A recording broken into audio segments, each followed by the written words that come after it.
Hey, Math 50, we're looking at the last objective, learning objective from section 3.2. You're only responsible for learning objectives up through objective 5, and this is solving polynomial equations. So there are a couple extra learning objectives in the book.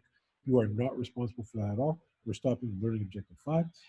Let's see if we can put everything together that we've learned in this section. We are being asked to solve this particular polynomial equation, okay? This is just another way to find the zeros, find the roots. It's the same thing we've been doing over and over again.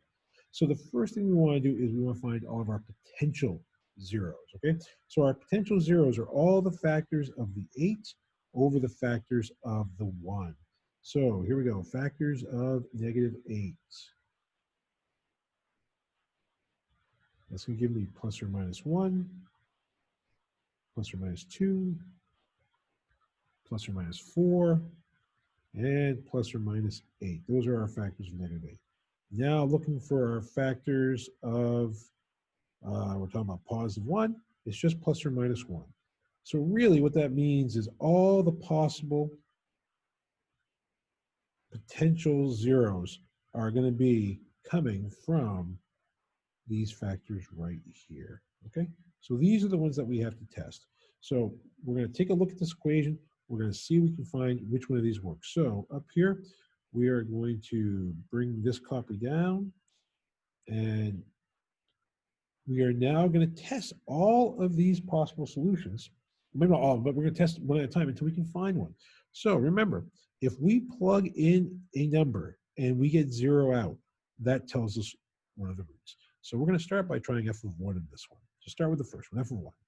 1 minus 1 plus 2 minus 4 minus 8. Well, when I look at this, I see 0, I see -2. This equals -10. So x equals 1, not a 0. And therefore, we know x minus 1 is not a factor. Okay?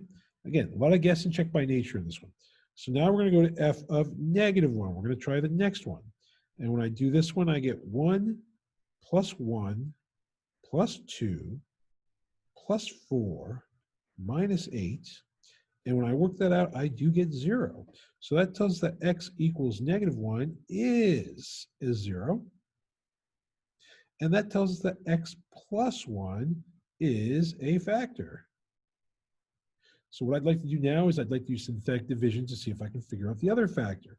So if I take this, this polynomial and I do synthetic division, I've got a coefficient of 1, -1, +2, -4, -8. And I'm saying my 0 in this case is -1. So let's work through this by bringing down that first one. Again, it's always multiplying this number times the numbers that are going to appear on the bottom and then using those values. So -1 times 1 gets me -1. When I add that column, I get -2. -1 times -2 gets me +2. When I add that column, I get +4. -1 times -4, sorry, -1 times 4 is -4. When I add that column, I get -8. And now -1 times -8 is +8, and there it is. There's the 0 we're after. So what this tells me is I've got a constant term of -8. I've got an x term with a coefficient of 4. I've got an x squared term with a -2 coefficient. And I've got an x cubed term of 1. So there is my other factor. So far we know that this polynomial can be broken into x plus 1. And then I've got it times x cubed minus 2x squared plus 4x minus 8. But we're not done until we keep factoring this. We want to see if we can take that down any further. So that is our next job, to bring that down further. So we still have our possible solutions up here. We've tried plus or minus 1. I'm now going to try plus or minus 2, and I'm going to try it with just the second part right there, because that's the part that needs to be factored. So let's get some more space here. Let's bring this down here. Let's actually add another page.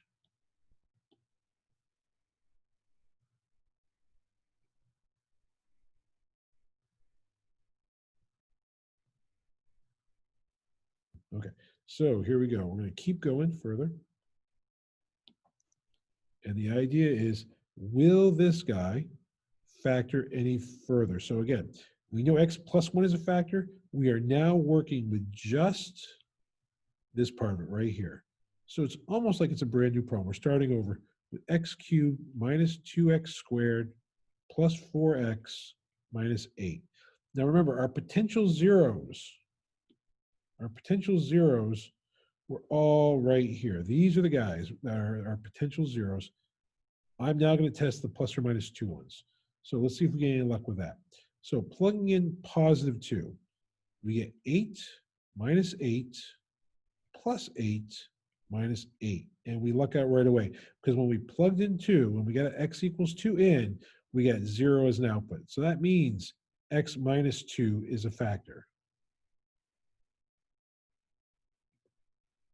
So using just the yellow part, we're going to use some synthetic division again. So let's bring this down. We've got coefficients of 1, negative 2, positive 4, negative 8. We're saying x minus 2 is a factor, so 2 is our 0. And we start the synthetic division process. So 2 times 1 gets me 2. We add that, we get 0. 2 times 0 gets me 0. We add that and we get 4. 2 times 4 gets me 8. We add that and we get 0. So our remainder is 0, and our other factor has a constant term of 4. It has 0 x terms. I'll write that for now. We're not going to keep it there, but it's got 0 x terms, and it has 1 x squared term. So basically, it's x squared plus 4, and that is our other factor. So now, what that means to us is we have now taken this and said our first factor was x plus 1. Our second factor was x minus 2. Our third factor is what we just found, x squared plus 4. Now, I could continue to try to find more zeros, but if I use a little bit of common sense on this one, I think about x squared plus 4. X squared plus 4 is not going to have any zeros, okay? And the reason it's not going to have any zeros is because you are taking 4 and adding it to x squared. X squared is always going to be greater than or equal to 0. There is no way to make x squared negative in this expression, and therefore this entire factor cannot equal 0. So that's it. We're done. We can't go any further than this. Our final factorization of this is x plus 1 times x minus 2, and then this guy has no zeros. Okay, so when I set this equal to 0, basically I'm going to get x equals negative 1 from the first one. I'm going to get x equals 2 from the second one. And this one's actually going to give me what I like to write as no solution, because there's no number that can cause that to be 0. So our final answers here are negative 1 and 2. And that is the answer to the first problem. Okay. All right, we're going to look at one more example with you guys today. Okay, so for this one, here's how this one's going to work. It's a little bit different because all of our theorems work if we have integer coefficients. And on this one, we've got a fractional coefficient. So our first job here is to multiply both sides by 2. That will clear the fraction. We'll turn this into 2x cubed plus 3x squared plus 6x minus 4. And of course, the other side will stay 0. So we're keeping the balance. We're going to get the same answers, but we want whole number, or I should say integer coefficients. So now what we want to do is we want to find our potential answers. So that's going to be the factors of negative 4 and then the factors of 2. So for negative 4, we're going to get plus or minus 1, plus or minus 2, plus or minus 4. And for the 2, we're going to get plus or minus 1, and we're going to get plus or minus 2. So what we've got to do is we've got to try to find out which one of these factors, these potential solutions there could be by taking the combinations. So the combinations of the 4 factors over the 2 factors. Well, if I put all the 4 factors over plus or minus 1, my 3 choices are plus or minus 1, plus or minus 2, and plus or minus 4. If I take all the 4 factors and put them over the plus or minus 2, I'll get plus or minus 1/2. Then this one will give me plus or minus 1, because those will reduce. This will give me plus or minus 2. I already have all of those right there. So now what I want to do is I want to test these values and see if we get zeros anywhere. So using this expression right here, 2x to the third plus 3x squared plus 6x minus 4, and testing that with 1.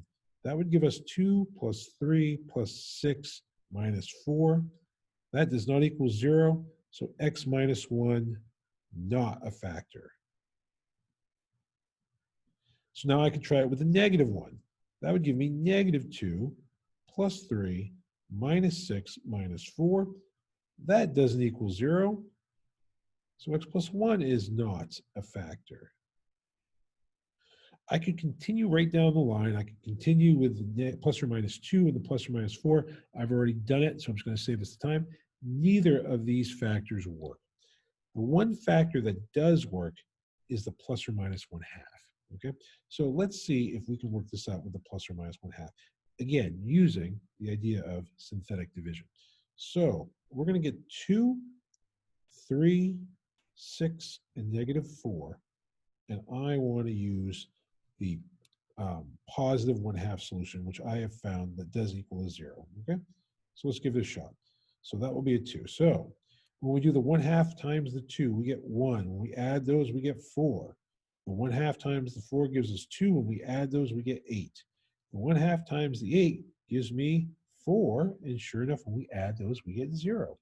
So this is telling me that we're going to have another factor of 8, a term of 4x, and a term of 2x squared, along with our factor of x minus 1/2.